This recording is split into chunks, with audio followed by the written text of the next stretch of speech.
After Little John had gone to Nottingham Fair, and through his cudgel play and his right fair skill with the longbow won the prize, he entered the sheriff's service, for the worshipful sheriff did not recognize Little John. But this easy life became bitter to Little John, and he thought, "Here I grow fat like a stall-fed ox, and all my manliness departeth from me while I become a sluggard and a dolt." So he returned to Sherwood Forest and Robin Hood and his merry friends. Welcome, welcome, Little John. For long hath it been since we have heard from thee, though we all knew that thou hadst joined the sheriff's service. Right merrily have I lived at the Lord Sheriff's, but I have missed this merry greenwood life. Thou art in time to stir those lazy bones of thine, for we have no cloth of Lincoln green in all our store. Therefore get thee straightway to our good gossip, the draper, Hugh Longshanks of Ancaster.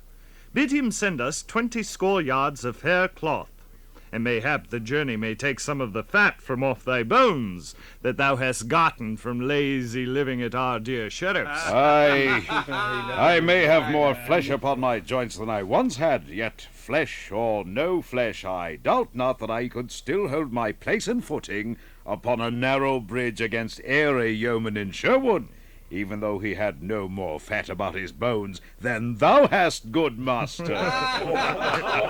Nay, heaven forbid that I should doubt thee, for I care for no taste of thy staff myself, Little John.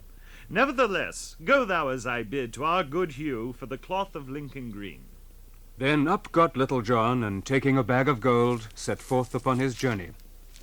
Finally he came to where the path branched, one leading on to Ancaster, and the other, as Little John well knew, to the Merry Blue Boar Inn. At the sight of these two roads, two voices began to alarm within him. There lies the road to the Blue Boar Inn, a ken of brown October and a merry night with sweet companions. There lies the way to Ancaster, and the duty thou art set upon. Now the first of these two voices was Father Lauder, for Little John had grown passing fond of good living through abiding at the sheriff's house. He looked up into the blue sky, across which bright clouds were sailing like silver boats, and swallows skimming in circling flight. I fear it will rain this evening, so I'll e'en stop at the Blue Boar till it passes by, for I know my good master would not have me wet to the skin. Now there was no sign of any foul weather, but when one wishes to do a thing as Little John did, one finds no lack of reasons for the doing. So he spent the day making merry at the Blue Boar Inn, and started again on the morrow to Ancaster. Now as Little John stepped blithely along, thinking of nothing but of such things as the sweetness of the hawthorn buds that bedecked the hedgerows, or gazing upward at the lark that, springing from the dewy grass, hung aloft on quivering wings in the yellow sunlight, pouring forth its song that fell like a falling star from the sky, he presently caught sight of a man wearing a brown cowhide cap, moving among the bushes. I do much wonder what yon knave is after, that he should go thus peeping and peering about. I verily believe yon scurly varlet is no better than a thief, and cometh here after our own and the good king's done dear. This matter must be looked into. Hillo! What art thou doing there, thou naughty fellow? Who art thou that comest ranging Sherwood's paths? Truly thou hast an evil countenance, and I do think thou art after our good king's deer. Nay, thou liest in thy teeth. I am no thief, but an honest craftsman. As for my countenance, it is what it is. And for the matter of that, thine own is none too pretty, thou saucy fellow. Wouldst thou give me back talk? Now I have a great part of a mind to crack thy pate for thee. I would have thee know, fellow, that I am, as it were, one of the king's foresters. Leastwise I and my friends do take good care of our noble sovereign's deer. I care not who thou art, and unless thou hast many more of thy kind by thee, thou canst never make Arthur a Bland cry a mercy. Is it so? Now, by my faith, thou saucy rogue Arthur a Bland, thy tongue hath led thee into a pit thou wilt have a sorry time getting out of, for I will give thee such a drubbing as never hast thou had in all thy life Oh, big words, ne'er kill so much as a mouse. Who art thou that talkest so freely of cracking the head of Arthur a Bland? If I do not tend thy hide this day, as ne'er I tend a calf's hide in all my life before, split my staff into skewers for lamb's flesh, and call me no more brave man. before. Look to thyself, fellow. Come on. Now news had been brought to Robin Hood how that Little John, instead of doing his bidding, had passed by duty for pleasure, and so had stopped overnight with merry company at the Blue Boar Inn instead of going straight to Ancaster.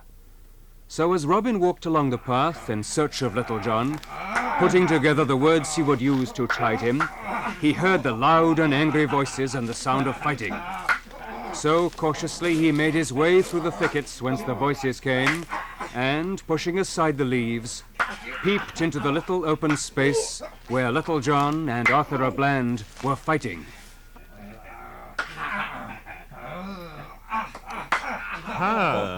Here is Mary Spalterfoot. I would give 3 golden angels from my own pocket if yon stout fellow would give Little John a right sound thwacking. It would please me to see him well thumped for having failed in my bidding. By my faith, never had I thought to see Little John so evenly matched in all my life. He would have overcome yon fellow before this, had he been in his former trim. Thus they fought for nigh half an hour, until the ground was all ploughed up with the digging of their heels, and their breathing grew labored like the ox in the furrow. At last Little John saw his chance, and throwing all his strength into one blow that might have felled an ox, he struck at the stranger with might and main. But Arthur's cowhide cap stood him in good stead, and but for it he might never have held a staff in hand again. But he regained himself quickly, and at arm's length struck a blow at Little John, and this time the stroke reached its mark. And down went Little John at full length, his cudgel flying from his hand as he fell. Then, raising his staff, stout Arthur dealt him another blow upon the ribs. Hold! Wouldst thou strike a man when he's down? Aye, marry, would I? Stop! Help! Hold, I say! I yield me! Stop, good fellow. Oh, Hast thou had enough? I marry, and more than enough. And thou dost own that I am the better man of the two, eh? Yea, truly, and a plague seized thee. Then thou mayst go thy ways, and thank thy patron saint that I am a merciful man. A plague on such mercy as thine. My ribs feel as though every one of them were broken in twain. All over my... I tell thee, good fellow, I did think there was never a man in all Nottinghamshire could do to me what thou hast done this day. And so thought I also. Robin! What thou? What? Oh, man, thou didst go over like a bottle knocked from a wall. I truly, I did see the whole merry bout, and never did I think to see thee yield thyself so, hand and foot, to any man in all merry England. And what may be thy name, good fellow? Men do call me Arthur a Bland. And now, what may be thy name? Arthur a Bland. I have heard thy name before. This poor yeoman whom thou hast so belaboured is counted the best hand at the quarterstaff in all England. Truly. His name is Little John. Little And John? mine is Robin Hood. How? Art thou indeed the great Robin Hood? Aye? And is this the famous Little John? Marry, had I known who thou art, I would never have been so bold as to lift my hand against thee. Let me help thee to thy feet, good Master Little John, and let me brush the dust off of thy coat. Nay, I can help myself, good fellow, without thy aid. And let me tell thee, had it not been for that vile cowskin cap of thine, it would have been ill for thee. It's a this good one. day. Wilt thou join my band, good Arthur? For I make my vow that thou art one of the stoutest men that ever mine eyes beheld. Oh, will I join thy band? Aye, marry will I. Aye, for a merry life. Away with tan bark and filthy vats and foul cowhides. I will follow thee to the ends of the earth, good Robin. And not a herd of dun deer in all the forest but shall know the sound of the twang of my bowstring.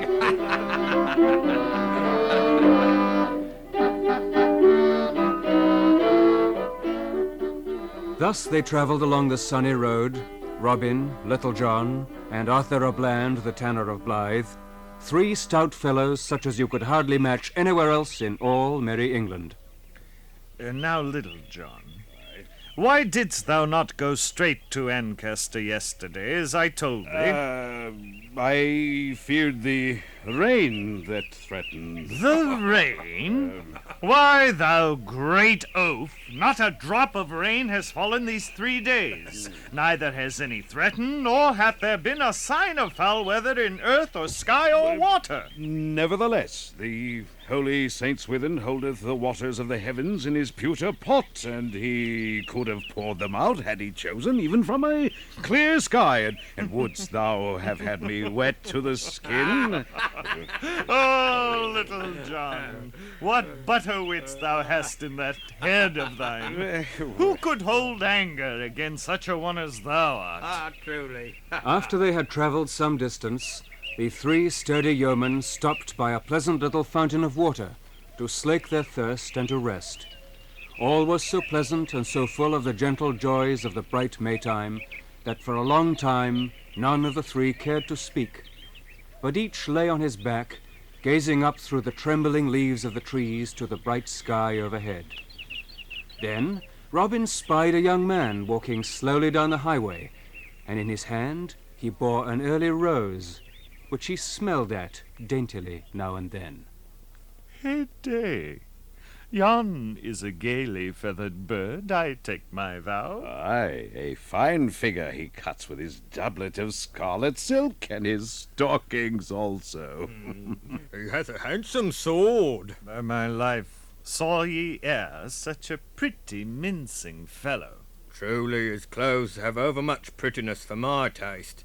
But nevertheless his shoulders are broad and his loins are narrow, and seest thou, good master, how his arms hang from his body? They dangle not like spindles, but hang stiff and bent at the elbow. I take my vow, there be no bread and milk limbs in those fine clothes, but stiff joints and tough sinews. Aye, methinks thou art right, friend Arthur. I do verily think that yon is no such rose-leaf and whipped cream gallant as he would have one take him to be. The sight of such a fellow doth put a nasty taste into my mouth. Look how he doth hold that fair flower betwixt his thumb and finger, as he would say, Good Rose, I like thee not so ill, but I can bear thy odour for a little while. I wonder who he be. Some great baron's son, I doubt not, with good and true men's money lining his purse. By Saint Dunstan, Saint Alfred, Saint Witold, and all the good men in the Saxon calendar, it doth make me mad to see such gay lordlings from over the sea go stepping on the necks of good Saxons, who own this land before ever their great-grandsires chewed pig's fat. Why, how now, master? What heat is this? Thou dost set thy pot a-boiling and no bacon to cook. Methinks yon fellow's hair is overlight for Norman locks. He may be a good man and true for aught thou knowest. I'll wager my head for a leaden farthing he is what I say. So, lie ye both here till I show you how I drub this dainty fellow. So saying, Robin Hood stepped forth from the shade of the beech tree and went and stood in the middle of the road with his hands on his hips in the stranger's path. Meanwhile, the stranger walked slowly forward, smelling his rose and looking this way and that and everywhere, except at Robin. Hold! Stand where thou art. Why should I hold, good fellow, and wherefore should I stand where I am? Nevertheless, As thou dost desire that I should stay, I will abide for a short time, that I may hear what thou mayst have to say to me.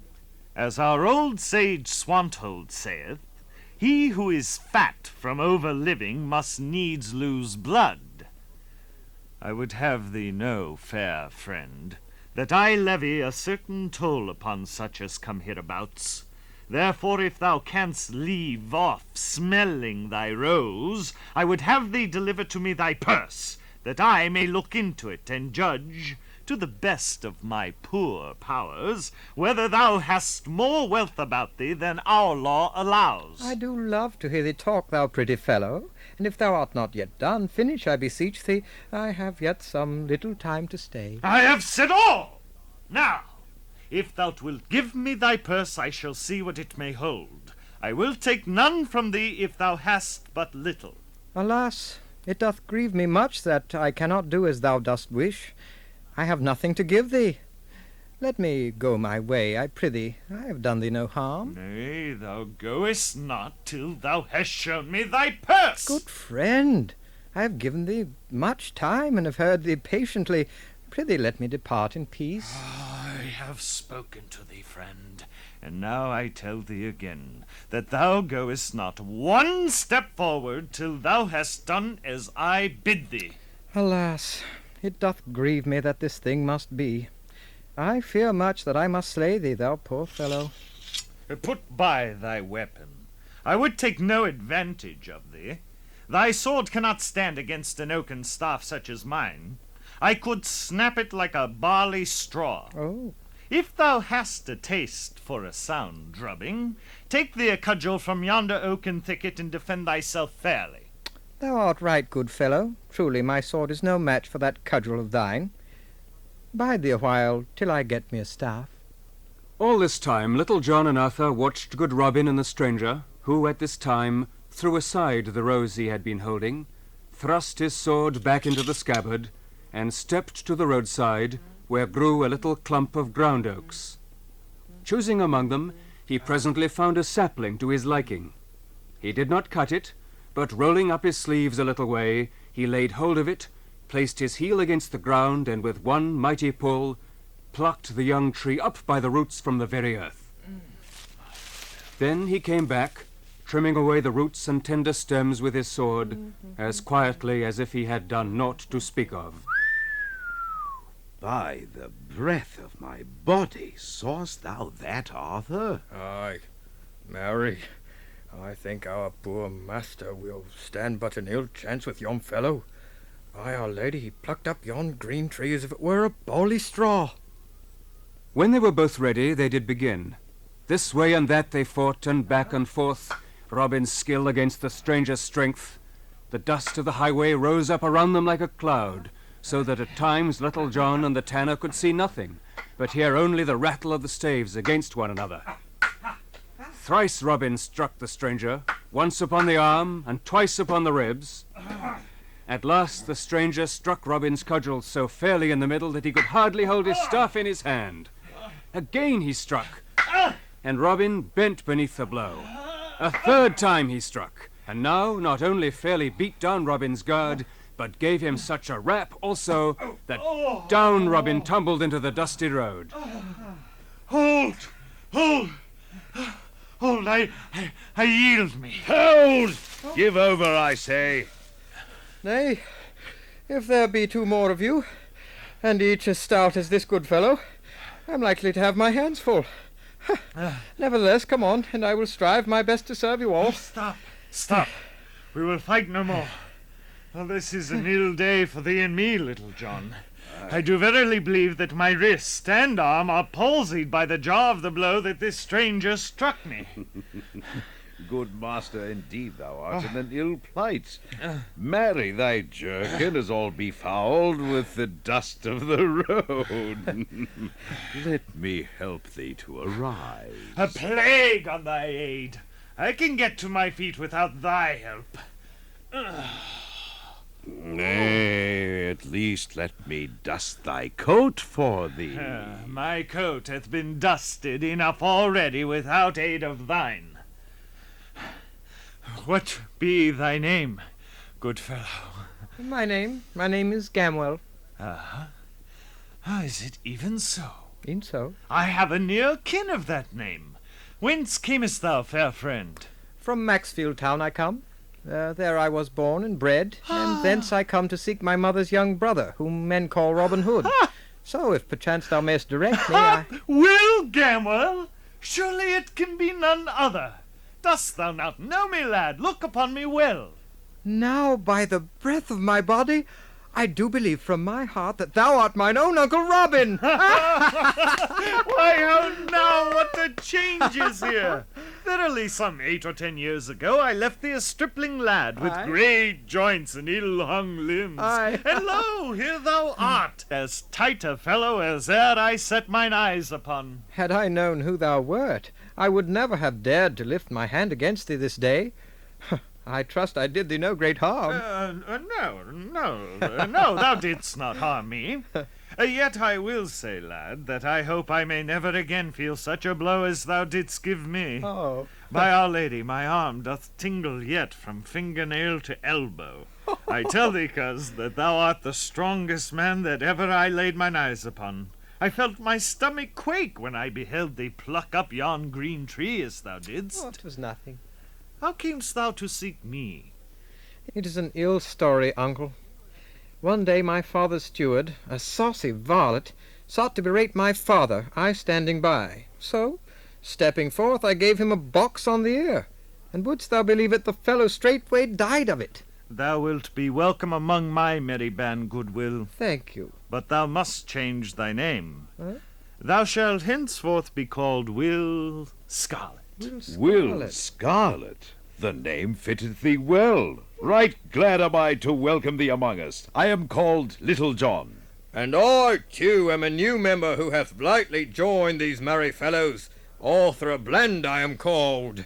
Thou art like to achieve fame, young Will, let me tell thee, for there will be many a merry ballad sung about the country, and many a story told in Sherwood of how Robin Hood bit off so large a piece of cake that he choked on it. Nay, good Little John. Why should we speak of this little matter? Oh. Prithee, let us keep this day's doing among ourselves. But, good master, I thought that thou didst love a merry story, because thou hast so often made a jest about a certain increase of fatness on my joints, of flesh gathered by my abiding with the Sheriff of Nottingham. Nay, I do bethink me. I have said enough on that score. It is well, for in truth I myself have tired of it somewhat, but now I bethink me that thou didst also seem minded to make a jest of the rain that threatened last Nay, night. then I was mistaken.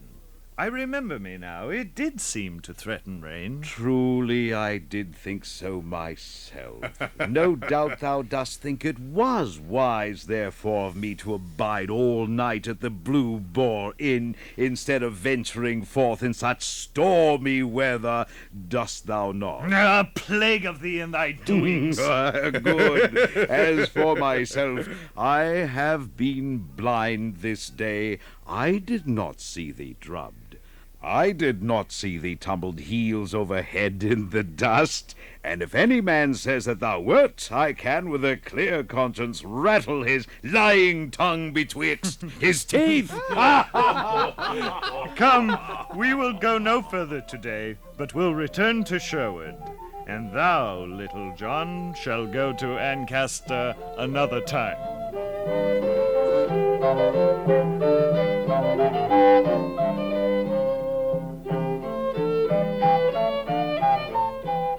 When the 4 yeomen had travelled for a long time toward Sherwood again, high noontide being past, they began to wax hungry. I would that I had somewhat to eat. Methinks a good loaf of white bread with a piece of snow-white cheese, washed down with a good draught of humming ale, were a feast for a king. Since thou speakest of it, methinks it would not be amiss myself. There is that within me crieth out, Victuals, good friend, victuals.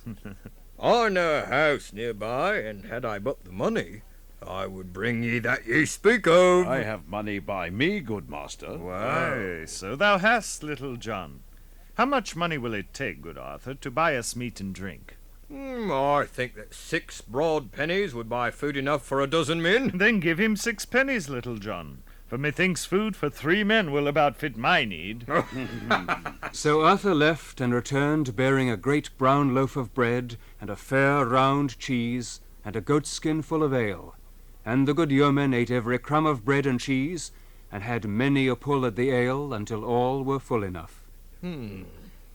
Have you ever heard of the wooing of Sir Keith, the stout young Cornish knight, in good King Arthur's time? Methinks I have heard somewhat of it. Let us hear it, good Arthur. I do verily think that I have caught a cold and have a certain tickling and huskiness in the windpipe. Thou hast a fair, round, mellow voice. Let us have you say a poem, if thou wilt not sing it.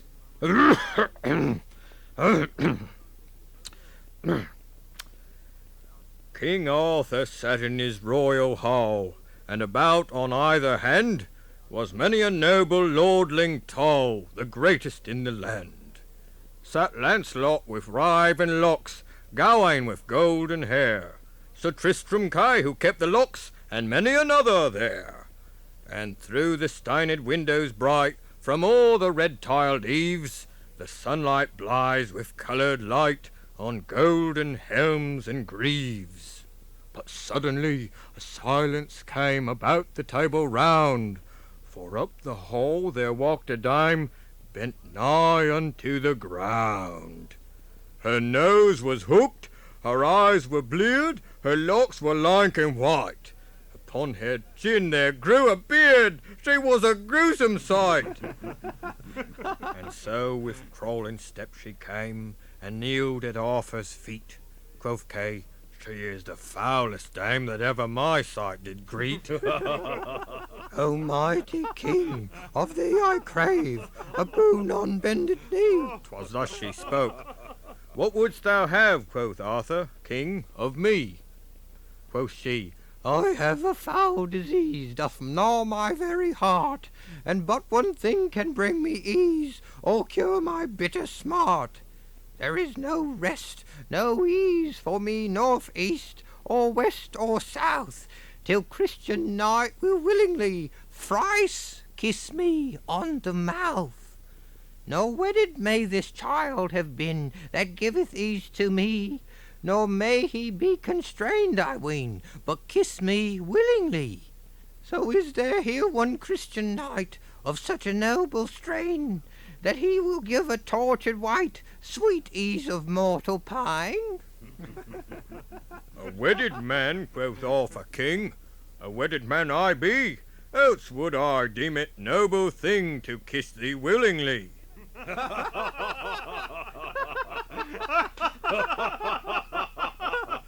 Now, Lancelot, in all men's sight thou art the head and chief of chivalry. Come, noble knight, and give her quick relief. But Lancelot, he turned aside and looked upon the ground, for it did sting his haughty pride to hear them laugh around. Come thou, Sir Tristram, quoth the king. Quoth he, it cannot be, for ne'er can I my stomach bring to do it willingly. Wilt thou, Sir Kay, thou scornful wight? Quoth Kay, nay, by my troth. What noble dame would kiss a knight that kissed so foul a mouth?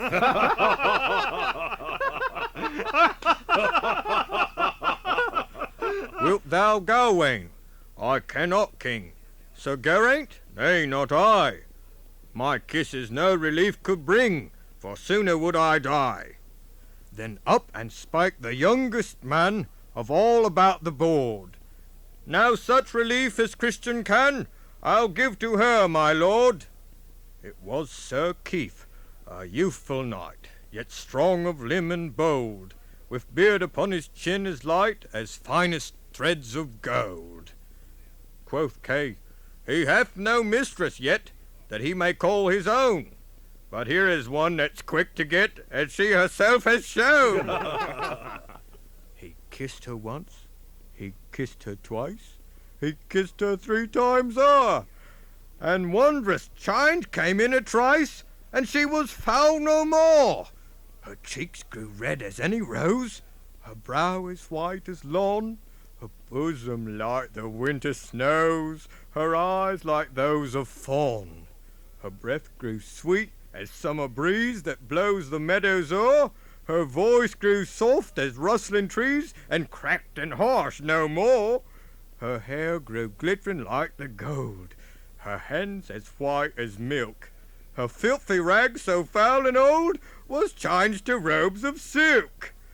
In great amaze the knights did stare.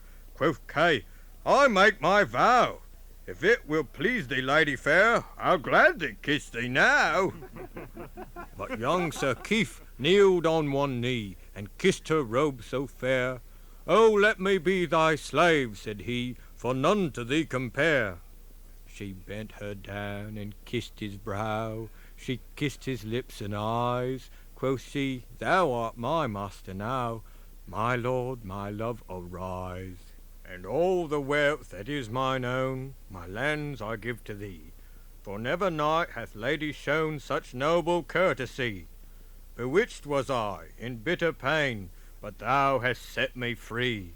So now I am myself again, I give myself to thee. Yea, truly it is a fair ditty, good Arthur. And it hath a certain motive in it, that a duty which seemeth to us sometimes ugly and harsh, when we do kiss it fairly upon the mouth, so to speak, is no such foul thing after all. And when we kiss a pleasure that appeareth gay, it turneth foul to us. Truly such a thing hath brought thee sore thumps this day, my little John. Oh. So the merry band returned and entered the forest once more, and were lost to sight. That night, with songs and jesting and laughter that echoed through the deeper and more silent nooks of the forest, Robin Hood and his merry men held their feast in honor of their new friends. And since Little John's tongue was ever one that was not easy of guidance, inch by inch the whole story of his fight with the Tanner and Robin's fight with Will Scarlet leaked out. And so I have told it that you may laugh at the merry tale along with me.